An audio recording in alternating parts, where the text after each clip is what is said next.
There's no words can explain how it feels to know that your dad's dead, and there's nothing you can do about it, basically. So, and my brother was just in pieces, absolute pieces. So did your brother keep doing while you were? No, he stopped. Your brother did stop. And he came through beside me to hug, and we just basically really waiting. And then I managed to get myself together and phone my husband, and then my brother phoned my other brother. So we were trying to get everybody to come along, which was good, because we needed the support.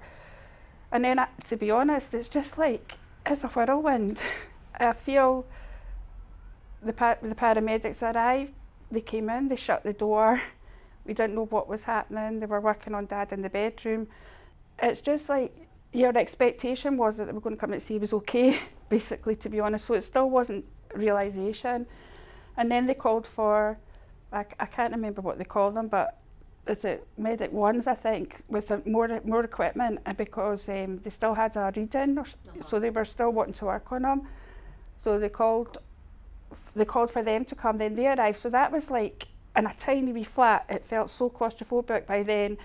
All these people, then the police, once they realised that Dad had died, then the lady that came, like, I think she's like a support person from the police, and she told us all about what was going to happen next. So the paramedics came and they did CPR on your dad? Yeah. And then another team arrived, kept down CPR, but all this time you didn't really know what was going on? Nothing. What was the first you heard? The first ambulance, a really friendly man just came out and said that he was so sorry, but sorry, Dad had passed. And that was the first we were told. So, and then that was when the realisation came. But to be honest, the grief and the feeling of, like, when I collapsed on the floor when it first started, that was all gone by then, because everybody was there and my husband was there, and obviously we were upset, but I just felt that was it, he's dead, you know, that was it. And then they went away back in and shut the door, and it was always this shut door in a tiny wee flat. It was just, and then all these people kept coming in. It was just so close. It was actually surreal, to be honest.